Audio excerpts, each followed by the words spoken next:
World-class processing starts with our clients and the commitment they provide to their ultimate customers. Our teams thrive on solving challenges to unlock the full potential of resources through our services. Assessment of resource data and project needs to develop tailored solutions. Industry-leading engineering design founded on innovation. Project delivery that gears assets for prime performance. And operations that optimise production outcomes safely, profitably and sustainably. Success starts with truly integrated minerals processing solutions from a team whose passion is to drive global best practice forward.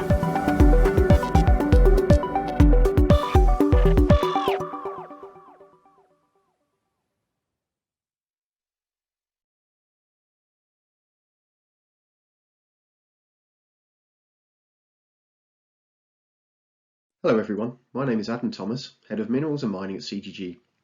CGG is the world's largest geoscience company with a global footprint and expertise that spans key sectors in geoscience.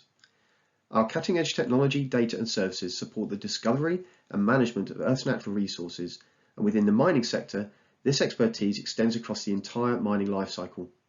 From exploration, where we have the ability to detect, model and predict the presence of minerals, through to the remote monitoring of active and closed mine sites. It is my pleasure to present at Mines and Mets today.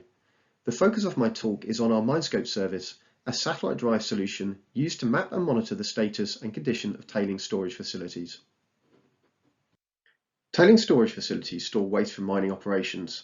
They are progressively constructed using dams that hold back waste, in much the same way a reservoir holds back water. As the mine produces more ore, it produces more tailings, and slowly these facilities increase in size and height.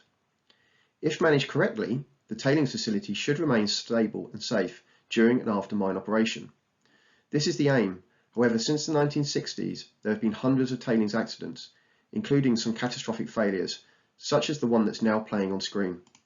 This is the Feijão iron ore tailings dam failure that occurred in Brumadinho, Brazil on the 25th of January 2019.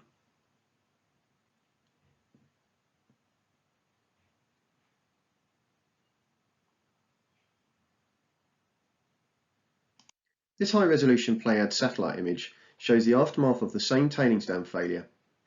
It highlights the scar left by the collapse and provides interesting insights into the composition of the facility and other contextual information about the failure. The collapse occurred at lunchtime and resulted in the deaths of over 250 people, including a large number of mine personnel. One of the most surprising things about the incident was that it occurred at a facility that was undergoing closure. That's to say that it was approaching the end of its life and should have been at low risk of failure. Before coming back to the significance of that incident, I'd like to provide some high-level context relating to tailings facilities and their failure mechanisms.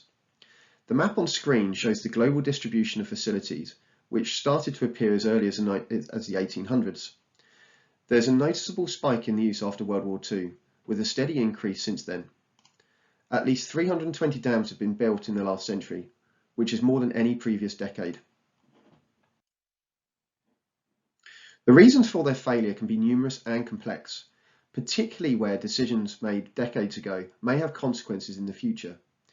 This graph highlights this, and for the purposes of this presentation, I've highlighted a number of failure mechanisms that are relevant to the use of satellite imagery and the application of MineScope. These include a good understanding of geology and ground hazards prior to construction, and the ability to monitor slope stability, as well as the need to understand the condition of the facility as it evolves over time. Moving back to the Feijão Dam failure, it was the culmination of a number of recent incidents in the sector, which includes the 2015 Fundão Dam failure, which also happened in Brazil, and the Cadia Dam failure in Australia back in 2018, which was the catalyst for an urgent request led by the Church of England Pensions Board and the Swedish Council on Ethics for mining companies to publicly disclose information on their tailings facilities. 21 disclosure requirements were listed, setting into motion a large amount of data and information gathering across the industry.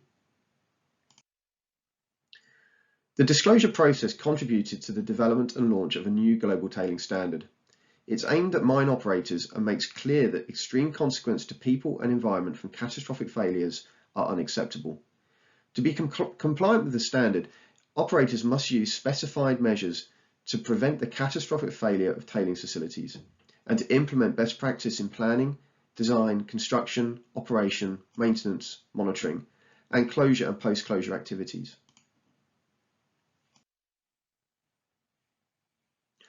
Our MineScope service was launched to support tailings disclosure activities as a fast and effective means of companies securing historical and contemporary intelligence across their mine sites, purely from satellite imagery and our ability to unlock the intelligence that it contains, enabling clients to make more informed geotechnical, geological, and environmental decisions. Using high-resolution satellite imagery, such as this image which overlooks a large tailings facility in South America, we can provide historical and contemporary contextual information relating to the location, size, and environmental characteristics of a tailings facility. Images show the operational status at the time of image capture, including active areas, as seen by the darker coloured deposits, and inactive areas, as seen by the lighter coloured deposits. Understanding this activity is an important part of tailings management and performance and achieving water balance across a mine site. A combination of high-resolution satellite images can be used to produce accurate site-wide topographic models that record terrain variations across a mine site to a vertical accuracy down to 10 centimeters with suitable ground control. Such models are used to complement, validate, and/or replace ground or airborne survey campaigns due to the speed and efficiency at which they can be produced, as well as the fact they are remotely acquired and therefore reduce the need for risky field survey work. Multiple topographic models can be used to derive bulk volume change measurements, which highlight where rock has been excavated, dumped, and stockpiled. The benefit of this information is in tracking minor material through the mine site and in the management of tailings facilities, where it is important to understand their volume and how it has changed over time. And lastly, an example of how we use satellite-acquired radar data and a processing technique known as InSAR to derive millimetric precision ground deformation measurements. InSAR data is widely used throughout the industry to provide wide area intelligence on ground stability and associated hazards. Deformation hotspots can indicate hazards that need investigation or more intensive monitoring and/or remediation, therefore combining to the overall safety of the mine site. Going back to my earlier comments on tailings disclosure process, this table shows 12 of the 21 requirements where MineScope has assisted mining companies. Looking down the list, you can see that all elements of MineScope can be utilised, including calculating tailings volumes, determining any stability concerns, as well as relevance to long-term monitoring. MineScope has proved particularly useful in filling gaps in historical knowledge, as well as providing an extra level of insight across operations that have been acquired from other companies, where information may be missing or might be patchy or need corroborating. So let's now move on to a short example of how elements of our MineScope service have been applied to better understand a tailings dam failure, in this case one that occurred at Newcrest Cadia mine in Australia. On the 9th of March 2018, Cadia experienced a localised failure of a dam bounding the southern section of its northern tailings facility. The failure, as shown in this Playad satellite image captured on the 17th of March 2018, was contained by a tailings facility to the south, preventing the waste from being transported beyond the mine. The first warning of an issue was during a survey of the dam on the morning of the failure, during which cracks were observed. The Independent Tailings Review Board concluded that a poor foundation and construction activity on and around the base of the dam contributed to this failure. The graph shown links this back to the failure mechanisms I discussed earlier. This construction activity can be seen in the WorldView 2 satellite image that was acquired on the morning of the failure. It shows a dam raise or a lift in progress, as shown by the white circles. This construction process increases the height of the dam to increase the capacity of the tailings facility. If we were to rely solely on high-resolution satellite imagery, we would assume that the collapse occurred as one failure event. However, a sequence of medium-resolution images from the Sentinel-2 satellite show that the event occurred in two phases. The initial failure is shown by the red polygon in this image captured on the 11th of March.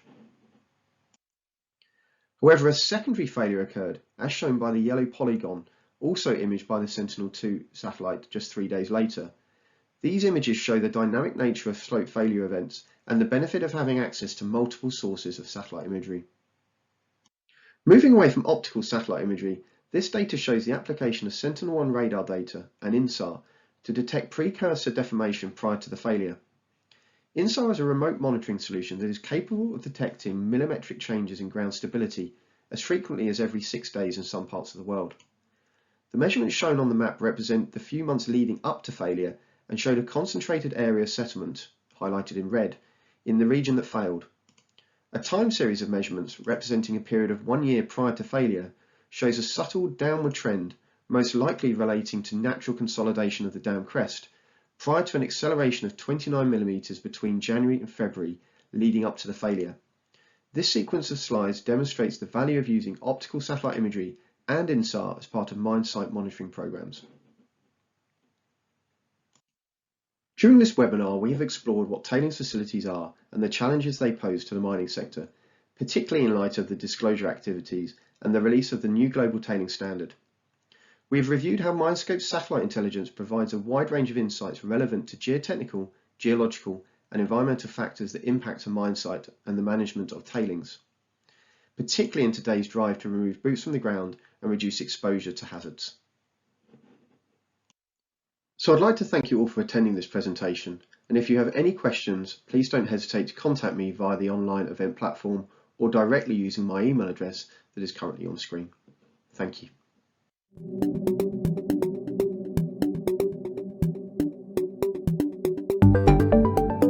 World-class processing starts with our clients and the commitment they provide to their ultimate customers.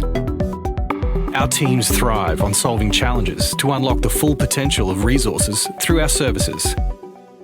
Assessment of resource data and project needs to develop tailored solutions. Industry-leading engineering design founded on innovation. Project delivery that gears assets for prime performance. And operations that optimize production outcomes safely, profitably, and sustainably. Success starts with truly integrated minerals processing solutions from a team whose passion is to drive global best practice forward.